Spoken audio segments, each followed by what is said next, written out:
Merci de nous retrouver dans Café Débat, un autre numéro qui reçoit d'autres invités, plusieurs sujets sur la table. Déjà en première partie de cette émission, on se focalise sur les médias guinéens, la presse guinéenne qui continue sa traversée de désert, qui se trouve toujours dans cette zone de turbulence. Vous vous rappelez, après justement les affronts avec le président de la République, je vais parler justement Alpha Condé et les médias guinéens, après ces violences entre journalistes et gendarmerie, évidemment, voici la presse avec l'ARPT, l'autorité de régulation des télécommunications, qui décide depuis quelques 24 heures de fermer plusieurs radios pour non-paiement de redevance et non-renouvellement de licence. La question que l'on se pose, Alpha Condé est-il derrière tout cela, puisque justement il avait prédit qu'il fermerait ou qu'il ferait fermer toutes les radios qui selon lui ne seraient pas dans les règles. En tout cas, c'est la question qu'on va poser aujourd'hui au secrétaire général de l'URTELGUI, en même temps directeur général du groupe Gangan Radio-Télévision, Aboubakar Kamara, sur ce plateau de Café Débat. Monsieur Kamara, bienvenue sur ce plateau de Café Débat. Merci, le plaisir est pour moi. Merci de la disponibilité. Alors je rappelle que dans la deuxième partie de cette émission, je recevrai également Sorikandia Bangoura, reporter à Gangan, pour parler du plan d'urgence de la sécurité routière qui est en train d'enregistrer, on va dire, certaines défaillances, puisqu'on apprend que les agents qui sont mobilisés sur nos routes pour justement réguler la circulation ne perçoivent plus ou ne percevraient plus les 16 500 francs de per diem journalière. Là-dessus, on reviendra tout à l'heure, mais dans la deuxième partie de Café Débat, déjà dans cette première partie, et comme vous le constatez à mes côtés, Aboubakar Kamara, secrétaire général de l'URTELGUI, oui, on se souvient, le président Alpha Condé, qui a piqué une colère noire la dernière fois au Palais du Peuple, disait, et même en France il l'a dit, je ferai fermer toutes les radios qui ne seraient pas en règle en Guinée. Et il a juré là-dessus.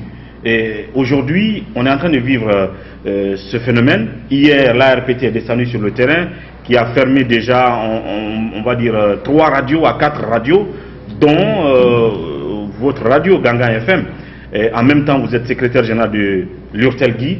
Je veux dire, quelle est la réaction de l'URTELGUI, mais aussi du responsable de radio que vous êtes, après cette fermeture des radios qui continue, parce qu'on apprend aujourd'hui que 12 radios aussi seraient fermées.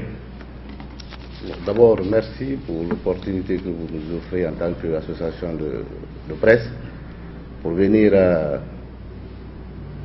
éclairer la lanterne de l'opinion nationale en ce qui concerne cette campagne de déstabilisation de la presse privée de notre pays. Laissez-moi vous dire que c'est à la fois regrettable mais aussi étonnant de voir la célérité avec laquelle l'autorité de régulation des postes de télécommunications est en train de conférer à cette mission dont le début a été donné, le coup d'envoi a été donné par le président de la République, justement comme vous le disiez à l'instant, quand il a menacé de faire fermer toutes les radios qui ne seraient pas en règle. Nous sommes étonnés aujourd'hui, hier, de constater dans nos locaux, dans plusieurs radios déjà, parce qu'on parle de plus de 5 radios fermées hier, aujourd'hui il y a une douzaine qui seraient sur la liste aussi de l'ARPT. On avait été très étonnés, parce qu'il vous souviendra que c'est le 5 décembre 2017 que nous avons reçu des courriers en provenance de l'ARPT nous appelant à nous approcher de leurs services techniques en vue de la régularisation de la situation en termes de renouvellement de licence.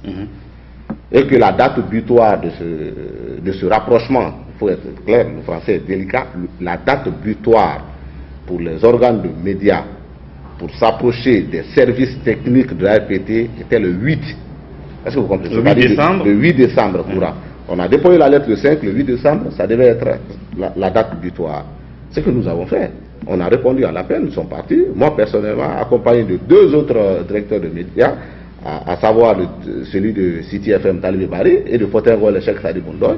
Mais bien avant, il y avait d'autres radios qui avaient déjà effectué le déplacement, tels que Arafo Média, mais aussi Sabari. Ça, c'était pour le renouvellement de licence, de leur licence. C'est la requête que l'ARPT nous a adressée, qu'il était grand temps pour les médias de faire le renouvellement de la licence. Parce que vous savez, la licence a été donnée pour 3 ans. Et depuis, nous par exemple, les radios qui avions commencé à émettre depuis 2008, notre licence était arrivée en terme en 2011, fin 2011. Donc depuis 2012, on avait entamé des procédures, j'ai encore les courriers de renouvellement de la licence, mais enfin, est-ce que vous comprenez? Donc, on a été voir la DGA, une certaine Madame Camara, on est parti, elle nous a bien reçus, elle nous a expliqué les biens fondés de cette initiative, on a dit il n'y a pas de problème. Mais on sait que pour un renouvellement de licence, il y a un certain nombre de documents qu'il faut fournir, le tout couronné par le paiement des redevances annuelles. Est-ce que vous comprenez? Donc, le paiement de la redevance annuelle est un élément intégrant de cette fiche qui comporte plusieurs points, au nombre de 10, des dossiers à fournir. Est-ce que vous comprenez? Mais il est dit clairement, lorsque une radio remplit comment dirais-je, les papiers pour le renouvellement de sa licence et dépose, s'il y a des manquants, s'il y a des papiers qui manquent, s'il y a des éléments qui manquent, l'ARPT, à travers les adresses mail et téléphoniques données par le patron du média, le directeur en question, reste en contact avec le média en vue de la régularisation du reste des documents. C'est expressément écrit même dans le document qui nous a été conféré. Est-ce que vous comprenez? Donc dans toute cette histoire qui est en train de se passer, il y a plusieurs problèmes et qui remonte à plusieurs années. Il vous souviendra qu'en 2009, lorsque le président Dadis était au pouvoir,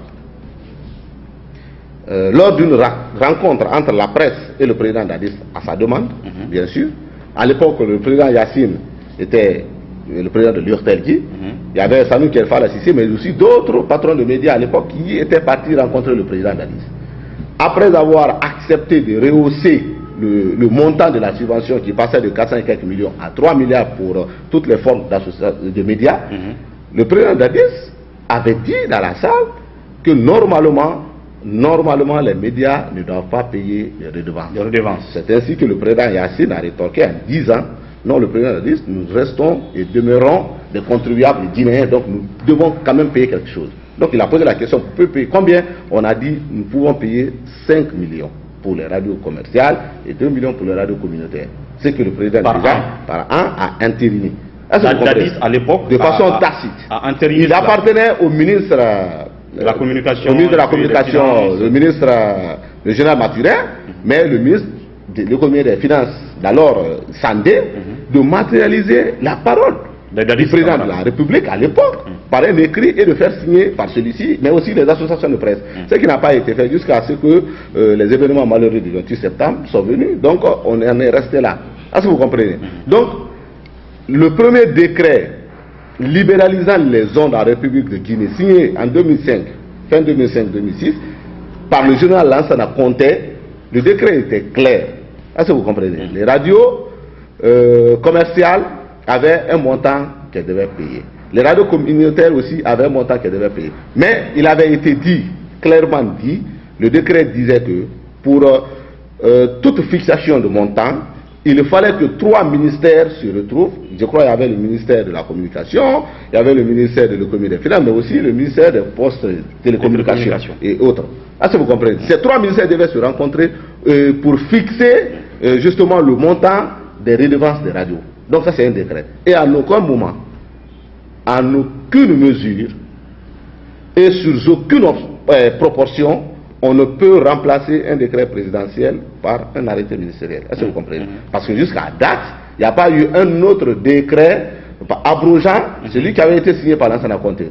Et ce problème persiste jusqu'au niveau de la haute autorité de la communication qui, à son niveau, parce que n'ayant pas été associé à cette prise de décision, au processus, qui est en cours là. Voilà, parce qu'après 2 ministres se sont retrouvés quelque part pour essayer de remonter ce montant fixé de façon tacite par le président Dadis, de 5 millions sont passés à 25 millions pour les radios commerciales et à 20 millions pour les radios communautaires. Après, prendre encore quels sont ces ministres là qui ont rehaussé après que Dadis ait verbalement admis que les radios commerciales payent 5 millions et les radios communautaires 2 millions. C'était le ministre Mathurin et Sandé à l'époque. Bon, je crois Sandé, est-ce que Sandé était encore là-bas? Mais en tout cas, le ministre Mathurin fait partie. Est-ce que vous comprenez? Mais au temps de compter, c'était Abouakar Silla qui a la radio Planète FM et le ministre, comment on appelle, il y a le ministre en consultant, le ministre, comment dirais-je, Silla, qui avait fixé ce montant à l'époque pour dire que les radios devaient payer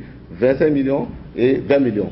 Mais après, quand Dadis est revenu sur le montant, les deux ministres-là se sont réunis après, Dadis, pour remonter encore. Cette fois-ci, ils ne sont pas arrivés à 25 millions pour les radios commerciales, mais plutôt à 20 millions pour les radios commerciales et 15 millions pour les radios communautaires.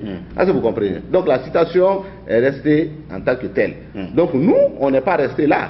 À l'époque, je me rappelle encore, j'ai été celui qui avait été désigné par le président Yassine contre l'Utergi pour aller prendre part justement à cette rencontre convoquée par la présidente de la Haute Autorité de la Communication, à l'époque CNC, est-ce que vous comprenez, le Conseil National de la Communication, pour dire-t-il que le Conseil National de la Communication n'était pas convié, n'était pas informé de justement cette modification et une chose qui n'est pas normale en tant que l'institution qui est en charge des médias, de façon directe. Est-ce que vous comprenez? Donc, on avait dit à l'époque d'essayer de voir ensemble, de se donner la main pour remonter l'information à qui de droit. Est-ce que vous comprenez? Donc, je crois que c'est les démarches-là qu'on avait entreprises et la présidente de la HAC, Martine Condé, nous a saisi officiellement quand il était question de parler justement des redevances, le paiement des redevances, et qu'il s'est avéré que les radios ne pouvaient pas faire face à ces nombreuses dépenses, parce que ces dépenses sont venues d'un côté par incompréhension entre décret présidentiel et décret ministériel et arrêté ministériel, mais aussi tous les problèmes qu'on a connus dans ce pays. Vous comprenez? Donc il était question pas d'éponger de façon directe, mais de faire un échange de services en nature. C'est ainsi que le gouvernement, à travers le gouvernement, nous a affecté, nous a fait comment dire, comprendre que le ministre porte-parole du gouvernement, Damanta, était son porte-parole auprès des associations de presse pour discuter justement comment il faut apurer ces créances dues. Bien. Et ces créances-là durent depuis quand? C'est-à-dire, je ne sais pas depuis quand les radios ont commencé à accumuler ces redevances-là. Bon, il faut dire que ça c'est depuis 2011. 2011-2012 que ces redevances durent. Parce que les radios n'ont pas pu payer ces 25 millions ou ces 20 millions par an. Oui, parce qu'il y a eu justement, et quand vous partez à la HAC aujourd'hui, si vous demandez au commissaire de la HAC de vous sortir par exemple les redevances, les papiers attestant le montant que les radios doivent payer, la HAC va vous sortir les 2 millions pour les radios communautaires et les 5 millions pour les radios commerciales, parce que c'est ce qu'elle est là. C'est ce qui était officiel, et la HAC sait qu'un arrêté ministériel ne peut pas abroger un décret présidentiel. Donc, on apprend que et nous on a écrit c'est le régime d'Alpha Condé qui a pourtant balayé tout ça. Oui, et nous on a écrit officiellement. Est-ce par un acte? Bon, c'est pas par un acte, nous on a écrit officiellement à la Haute Autorité de la Communication, à plusieurs institutions de la presse, y compris le ministère de l'Économie et des Finances, pour leur dire, attention, il y a des problèmes dans l'interprétation même des textes qui régissent justement le paiement de ces redevances. Et que nous souhaiterions qu'ensemble, qu'on se retrouve pour essayer de voir laquelle des décisions il fallait prendre. Parce qu'il y a quand même le décret présidentiel, il y a 2 arrêtés qui s'en sont suivis. Ah, si vous comprenez. Donc je crois qu'il y a de l'amalgame à ce niveau. Parce qu'il faut que l'opinion soit au courant de cela. Et le gouvernement avait accepté la proposition faite par les associations de presse, c'est-à-dire de faire un échange de services en nature, pour être plus précis, en communication institutionnelle. Donc à un moment donné, vous étiez tous unanimes pour éponger les médias jusqu'en 2015. Oui, vous étiez d'accord à un moment donné que les médias doivent effectivement des redevances à l'État. Et vous vous êtes entendu avec le gouvernement d'éponger ces redevances-là via un échange de services. En communication institutionnelle. Est-ce que cela a été conclu, matérialisé par, je ne sais pas, une signature, une documentation? La présidente de la HAC a saisi officiellement le Hortelgui pour dire d'abord, exprimer dans la lettre toute sa satisfaction à la suite que le gouvernement a donné à la requête faite par les associations de presse, donc elle était contente, et que le ministre Damanta a été désigné par le Conseil des ministres pour être le porte-parole de celui-ci auprès des associations de presse en vue de plancher sur cette question de redevance. Donc on a été rencontrer le ministre d'Amantage plusieurs fois pour essayer de commencer justement à faire ce travail et que chaque radio devait rembourser, devait communiquer au prorata de ce qu'elle devait en termes de redevance à l'État. J'ai appris par exemple qu'il y a des radios qui doivent 150 millions, il y en a qui doivent 200 millions. Oui. Donc l'accord tacite qu'il y a eu entre vous et le gouvernement, c'était de dire, par exemple, quand je prends Gangan, ce que Gangan doit à la RPT, Gangan le rembourse en laissant le gouvernement communiquer chez vous, sans payer. Sans payer. Jusqu'à épongement de l'argent à la proportion de ce que Gangan doit à la RPT. Alors pourquoi ça n'a pas marché et que du jour au lendemain, la RPT, après les menaces d'Alpha Condé, commence à fermer les médias? Justement, parce que d'ailleurs, il faut dire que la RPT c'est pas normal ce qui a été fait, ce qui a été posé par la RPT comme acte. On nous a envoyé une lettre de rappel pour le renouvellement de la licence, le 5 décembre courant. Et aujourd'hui, le 11, lundi le 11, parce qu'il faut comprendre qu'on nous a donné 3 jours, du 5 au 8, 3 jours, mais ça c'était le vendredi le 8. Samedi, dimanche, c'est des jours non ouvrables. Donc ça ne travaille pas à l'administration. Donc lundi. Donc on nous a donné juste 3 jours. Après le 3e jour, les gars ils sont venus pour passer à l'acte, ce qui est anormal. Parce qu'il n'y a pas eu de lettre de sommation, pour être dans un langage plus clair, il n'y a pas eu de lettre de mise en demeure. Ce qui doit être fait pour le paiement, parce qu'ils disent fermé pour non-paiement de redevance et pour non-renouvellement de licence. Alors que la licence, c'est un ensemble de documents qu'il faut fournir avec l'homologation des équipements, bien sûr, qu'il faut adapter, comment dirais-je, regrouper, et à cela, la facture à jour de redevances annuelles. Est-ce que vous comprenez? C'est ce qui devait être fait. Mais avant que l'ARPT ne passe à l'acte comme ça, comme elle a fait auparavant, ce qu'on est en train de dire, c'est pas dire que ça s'est jamais fait. Elle a toujours œuvré comme ça. En 2011, je me rappelle, on a eu une lettre, 2 lettres même signées des mails du ministre actuel des postes de télécommunications et de l'économie numérique. À l'époque, il était le directeur de l'ARPT, Moustapha Mami Diabé, qui a fait 2 lettres de mise en demeure pour le paiement des redevances de Gangan. Mais après, on est allé pour est-ce que vous comprenez? Et un délai avait été donné. Donc on a été surpris. C'est une stupéfaction sans précédent que les agents de l'ARPT se pointent avec la gendarmerie, mais aussi un huissier de justice pour venir dire qu'on nous ferme sans cette sommation, sans cette mise en demeure préalable. Donc c'est un mauvais précédent, je crois, et que tout cela s'inscrit dans le cadre, dans le registre bien sûr de cette campagne d'intimidation qu'a lancée depuis un certain moment le président de la République, malheureusement contre les médias, et tout cela au tort exclusif des populations qui vont être sévrées de ces programmes aujourd'hui, de ces radios, mais que ça continue, mais à la charge exclusive de nous, les médias, parce que nous perdons de l'argent. Tout à fait. Il faut donc s'attendre à peut-être 20 radios au minimum qui vont être fermées à l'occasion de cette campagne d'enterrement des radios privées. C'est comme ça que je perçois la chose. Je veux dire, est-ce qu'il faut faire en fin de compte un lien entre la haine viscérale que nourrit Alpha Condé à l'endroit des médias, sa menace publique de dire que je vais fermer toutes les radios en Guinée, et la procédure fut-elle relativement légale de l'ARPT? Est-ce qu'il faut faire un lien aujourd'hui, de dire qu'il ne faut pas être surpris, c'est parce que Alpha Condé avait menacé, que l'ARPT est passé à l'acte? Sinon, ça fait longtemps que cette réalité est là et que vous étiez en train de négocier avec eux en sourdine, et un beau matin, ils se lèvent pour aller fermer les radios. Est-ce que derrière, il faut voir Alpha Condé clairement? Écoutez, le lien est plus que perceptible, à l'image de tout ce que je viens de vous citer là. Dans les conditions normales, l'ARPT ne devait pas venir hier pour commencer à fermer les radios. Ce n'est pas possible. Il n'y a pas eu de lettre d'information pour dire, compte tenu de votre insolvabilité autour des redevances des années tant, et la lettre de mise en demeure qu'on vous a déposée à date de temps, nous sommes dans l'obligation de vous fermer tel jour, si toutefois vous ne venez pas pour régler. Cette démarche n'a pas été faite, et ça devait, normalement, et cette lettre allait permettre aux radios que nous sommes quand même, si on n'est pas dans la capacité de payer, mais de communiquer à nos partenaires qui communiquent chez nous, qui font que nous faisons quand même vivre quelques jeunes qui ont aussi des familles.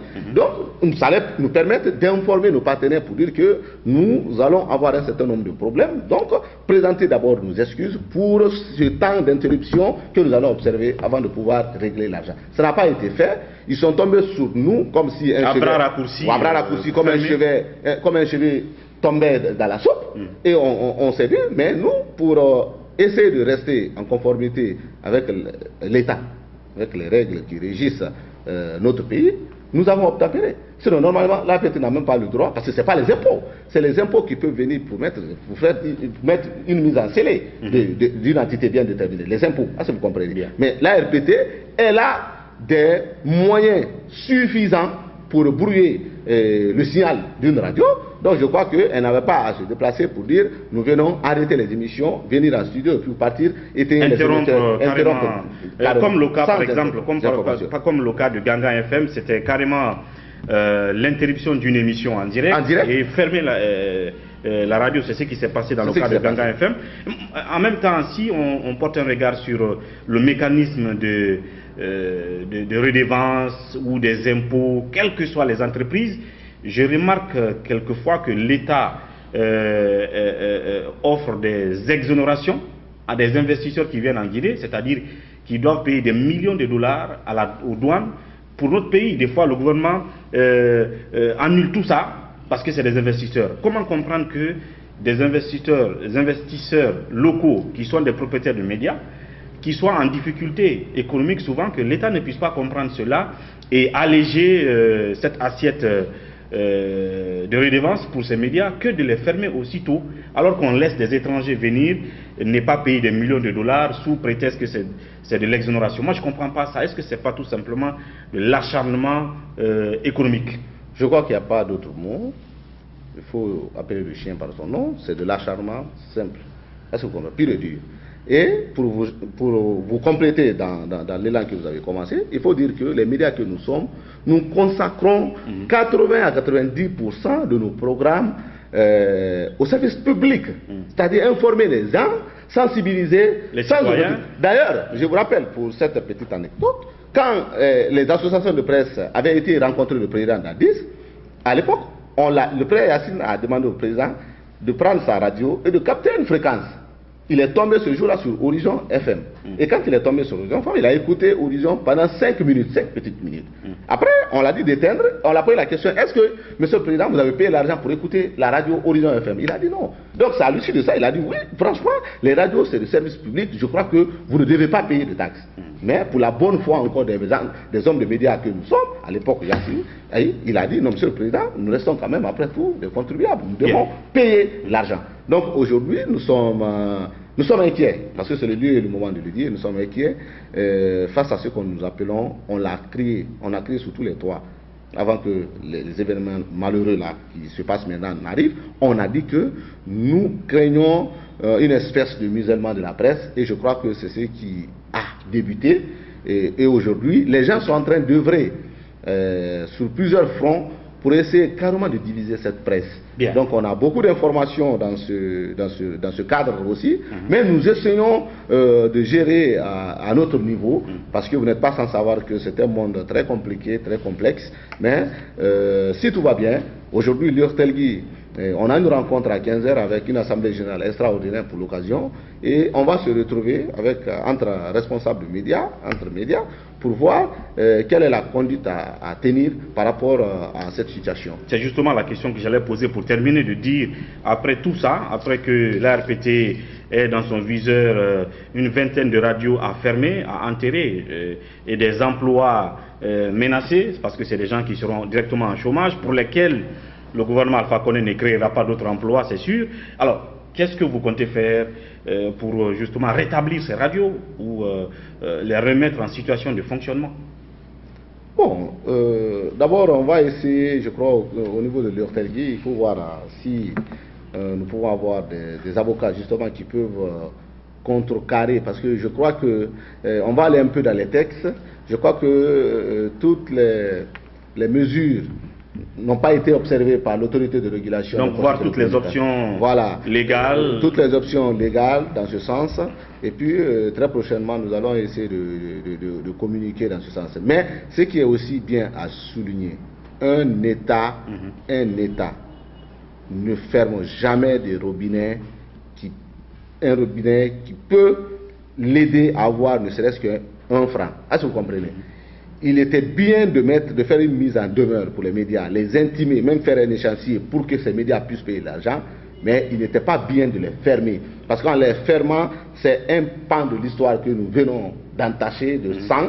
En les fermant, c'est une bonne partie de la population qu'on a privée d'informations, qui avait l'habitude de s'informer à travers ça. Mais aussi en les fermant, c'est l'image du pays même que nous sommes en train de ternir. Laissez-moi vous dire qu'au Sénégal, lorsque vous créez une radio, l'État vous donne 5 ans. 5 ans, vous ne payez aucune taxe pour vous permettre justement d'amortir les dépenses. Et il faut dire que chez nous, ce n'est pas le cas. Quand tu crées une radio aujourd'hui, la même année, tu dois commencer à payer les redevances. La même année, tu dois commencer à payer les impôts. Donc, il est bien de s'en inspirer. Je crois que nos dirigeants qui sont là... S'inspirer du modèle sénégalais. Du modèle sénégalais, qui aujourd'hui, même en termes de subventions, que l'État accorde aux médias, c'est 10 000 fois plus que ce que nous recevons ici. Et d'ailleurs, c'est cette volonté justement d'obéir à cette proposition faite par le gouvernement en communication institutionnelle qui a poussé tous les médias à faire une communication vaste sur Ebola. Vous avez compris ce que les médias ont fait ici au temps d'Ebola. Justement, nous étions dans cette perspective. Consigne avait été donnée par l'Urtelgui à tous les médias d'élargir la communication, d'ouvrir les canaux de communication pour tout le monde, pour que la sensibilisation soit faite autour de tout ça. Et les médias ont joué leur rôle. Et les médias ont joué contre Ebola. Le seul projet qui a été, après, je me rappelle, je vous raconte cette petite histoire avec Fodeta, ça peut en témoigner. Le premier jour, j'ai été mandaté par l'Urtelgui pour aller nous représenter à la réunion de la commission de crise Ebola. Quand je suis parti, deuxième jour, je suis venu avec un projet. Aussitôt, le projet a été validé par CDC Atlanta, Internews. Et Fodeta a dit, mais écoutez, je ne comprends pas, nous les autres radios, nous sommes là, ça fait 2 mois, on a des projets qui sont rejetés. Aujourd'hui, l'Urtelgui vient avec un projet et puis on a pris. Le gars a dit, mais c'est parce que le projet il est bancable et ça part des trucs. Et c'est pourquoi vous avez vu, on a fait passer ce qu'on appelle Ebola Chrono, chaque 18h qui passait de façon synchronisée sur les radios. Sur toutes les radios. Privées. Il est bien à le savoir, c'est important, c'est une information importante aujourd'hui, mais parce que nous sommes dans l'obligation de le dire. Les médias que nous sommes, nous fournissons beaucoup d'efforts pour cette population, mais on n'est pas souvent... nous sommes des gens qui montrent les autres, mais il n'y a pas de gens pour nous montrer. Donc, mais je crois que la nécessité est aujourd'hui impérieuse à ce que nous puissions étaler quand même ces quelques informations qui sont les quelques-unes parmi tant d'autres. Ce qui reste clair, c'est une campagne d'enterrement des radios privées, fut-il pour des raisons relativement légales ou économiques, mais en tout cas, je me rappelle bien qu'il y a un investisseur qui devrait payer 10 millions pour nos cordons douanières, pour qui Alpha Condé a demandé gratuité, et tout simplement parce que c'est un investisseur. Pourquoi donc fermer les radios? Parce que certaines doivent 100 millions par-ci, 50 millions par-là, alors qu'il a refusé de récupérer 10 millions de dollars pour un investisseur étranger qui aurait pu pourtant être de l'argent pour le trésor de notre pays. La question, elle est très pertinente et il faut puiser là, il faut creuser là-dedans. Il y a bien d'autres sujets comme ça liés à cette affaire d'exonération pour des étrangers. On ne sait pas cet argent va où et qu'est-ce qu'on en fait pourtant. Ce n'est que le début. Nous suivrons cette démarche de l'Urtelgui jusqu'à ce que on sache quel sera le sort de ces radios qui sont aujourd'hui fermées. D'ici là, on ne peut que vous dire merci. Monsieur Kamara Dépassé, à très bientôt. Merci beaucoup. Merci.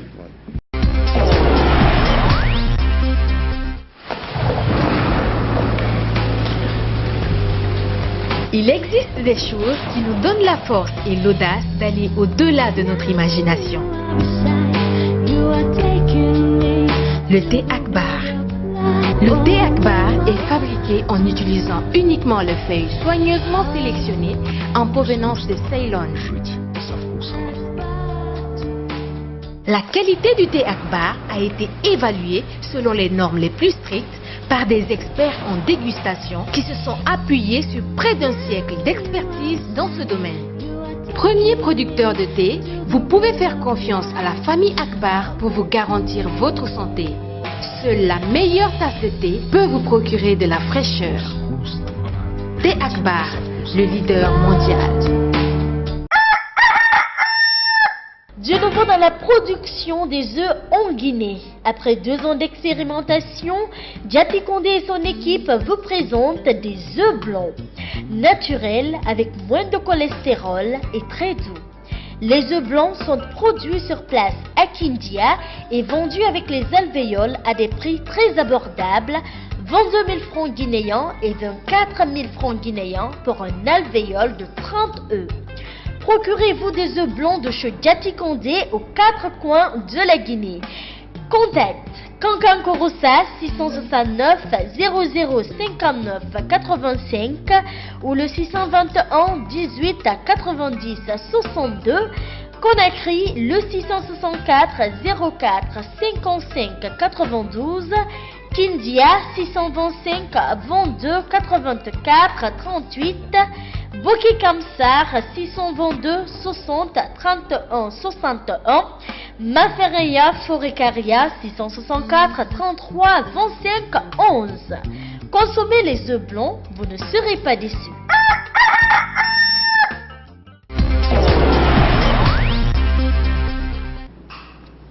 Voilà donc comme annoncé et comme vous le constatez à mes côtés dans cette deuxième partie de Café Débat, Sorikandia Bangoura pour parler du plan d'urgence de sécurité routière, ce plan d'urgence qui avait pourtant commencé à faire des résultats positifs, qui avait donc permis la fluidité de la circulation, mais qui connaît aujourd'hui et qui enregistre un peu le retour du désordre dans la circulation, de l'anarchie sur nos routes. Quelles sont les raisons?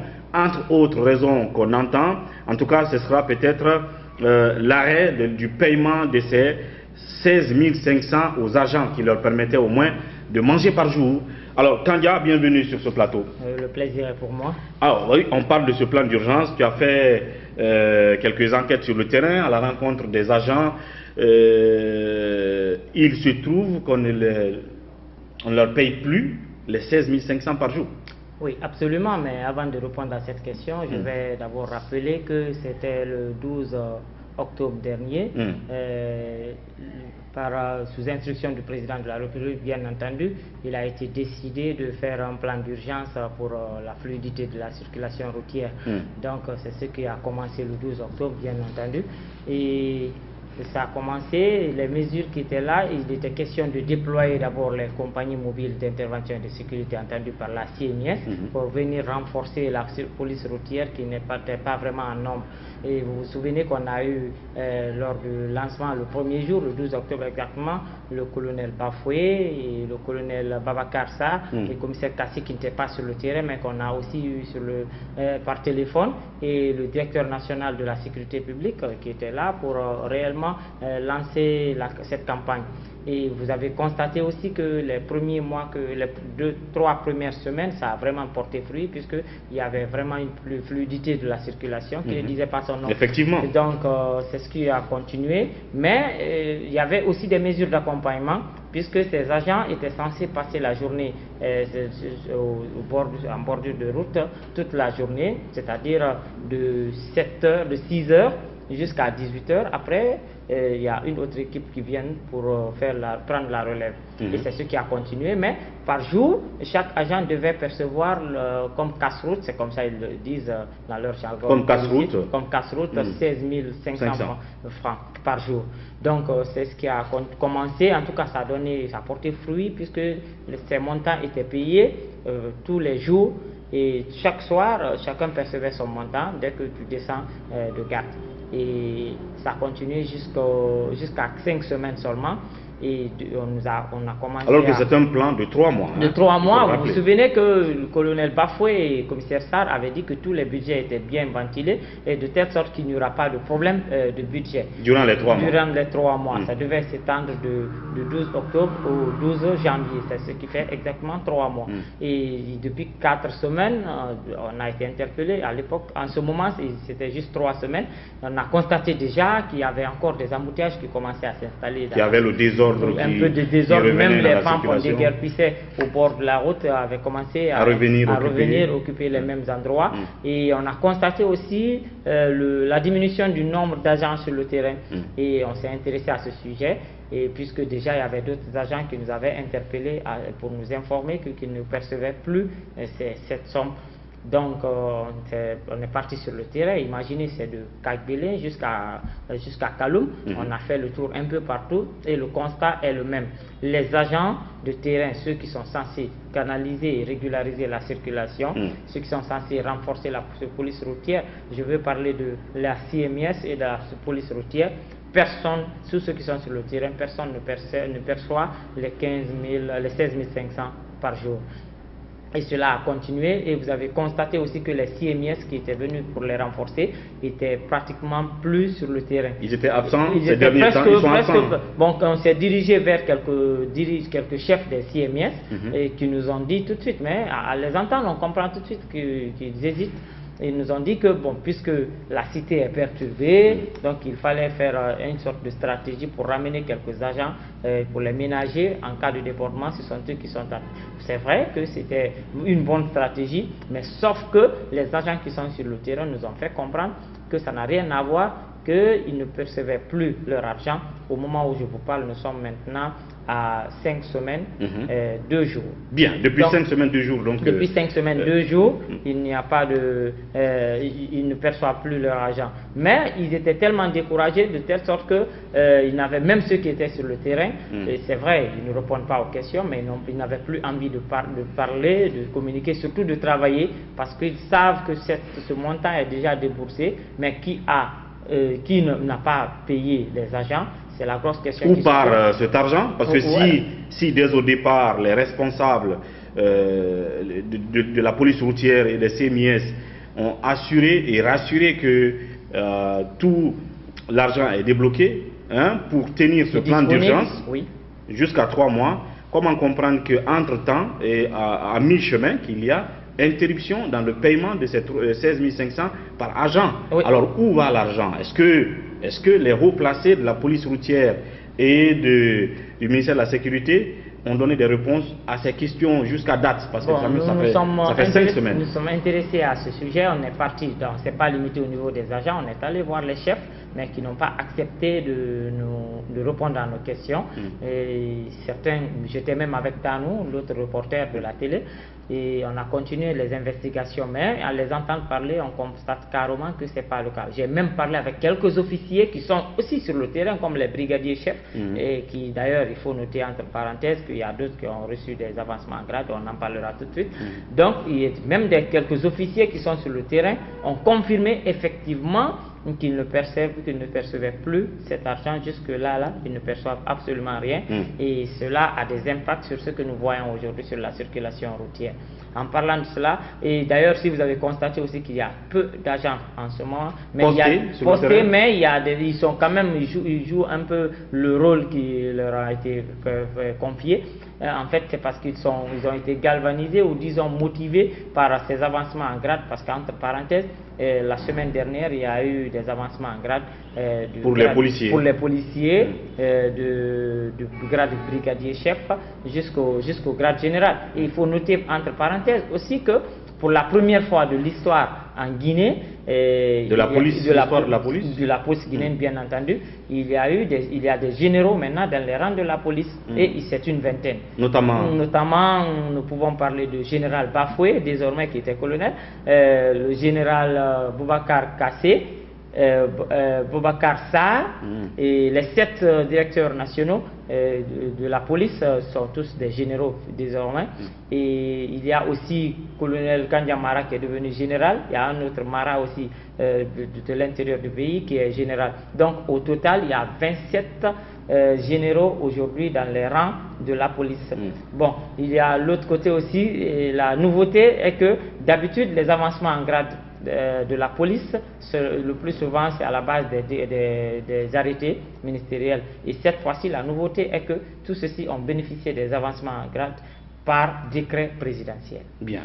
Pour quel effet? On ne sait pas en tout cas, peut-être qu'on cherchera à savoir plus. Ce qui reste clair aujourd'hui, le principal volet de cette actualité de la police qu'il faut relever, c'est un peu le désordre qui retourne dans la circulation, l'anarchie, les embouteillages qui reviennent de plus belle, tout simplement, en tout cas par endroit, parce que les agents qui étaient impliqués dans la réussite du plan d'urgence de la sécurité routière sont un peu démobilisés, un peu démotivés, parce qu'on n'est pas en train de payer les 16 500 francs qu'on leur donnait par jour, même si cela ne vaut même pas un bon plat de riz, de passage. Il y a même des agents, par exemple les CMS, ils étaient obligés de faire des cuisines dans les garnisons. Par exemple, nous prenons l'exemple de la CMS numéro 17, ils préparaient là-bas pour appeler les agents, ou parfois on amène le manger sur le terrain pour leur faire manger, en attendant de percevoir, parce qu'il faut noter que eux-mêmes, ils ont confirmé qu'ils reçoivent, qu'il n'y a pas de problème, mais on constate qu'ils sont obligés de passer par ce système pour cotiser, pour faire un plat collectif. Pour faire manger ces agents. Il faut noter aussi que depuis l'arrivée, vous savez que le général Bafo était en France, et le commissaire Sarr, il n'est même pas encore rentré au pays. Et ces deux personnes sont attendues parce qu'ils ont des comptes à rendre. Mais le général Bafoué, il n'en est pour rien, parce que j'ai mené des enquêtes à ce niveau. Lui, d'ailleurs, la CMS numéro 17 a été détachée parce que c'est une police qui était là pour renforcer la sécurité au niveau de Fort Caria, qui d'ailleurs a déjà rejoint Fort Caria depuis hier et qui ont été installés aujourd'hui matin. On attend donc des explications de ces hauts responsables de la police et de la sécurité routière, le pourquoi, la rupture dans le paiement de ces 16 500. Alors que, dans ces avancements en grade, excuse-moi. Pour terminer, oui. Dans ces avancements en grade, pour terminer, il y a aussi des policiers qui ont estimé qu'il y a eu des discriminations. Si vous prenez par exemple quelques commissaires que je vais citer ici, le commissaire central de la sécurité routière de Matoto, Mektankemo Kamalo, il n'a pas eu d'avancement en grade, alors que ses amis ont vraiment avancé. Pourtant, il était actif sur le terrain. Vous vous souvenez d'une dame du nom de lieutenant Ami, que toute la Guinée connaît, puisqu'elle est tout le temps sur le terrain. Cette dame qui est postée au carrefour Tannery, qui régule la circulation à Tannery. Bien entendu, et je pense qu'il y a eu 2 pas d'avancement, et jusque-là, elle n'a pas bénéficié cette fois-ci. Donc c'est la grosse question aujourd'hui qui se pose et dans la cité, puisque les policiers sont en contact avec nous, les civils, et au sein de la police même, sur quels critères ces gens se sont basés pour faire ces avancements en affecter ces grades. Bien. Donc certains policiers ou policières, c'est important de le dire parce que vous avez noté le nom de cette dame, cette policière très dynamique du côté du carrefour de la Tannery, lieutenant Ami. Pourquoi des gens comme eux n'ont pas bénéficié des grades dans la police alors qu'ils sont aussi dynamiques, aussi performants que ceux qui ont bénéficié des grades? On essaiera de donner des réponses à cela, puisque cette responsabilité relève seulement de ceux là qui donnent ces grades, notamment le président de la République et son ministre peut-être de la Sécurité. Merci Kandia pour toutes ces informations. On va suivre ça de plus près pour avoir une réponse claire sur cette affaire de paiement des primes journalières des agents impliqués dans la réussite du plan d'urgence de la sécurité routière. Merci d'être passé, à très bientôt. Merci. Le plaisir a été pour moi. Merci. Voilà, c'était tout pour Café Débat d'aujourd'hui, et ce fut un plaisir pour moi de vous avoir servi. On se retrouve demain pour un autre numéro de Café Débat. D'ici là, prenez bien soin de vous et au revoir.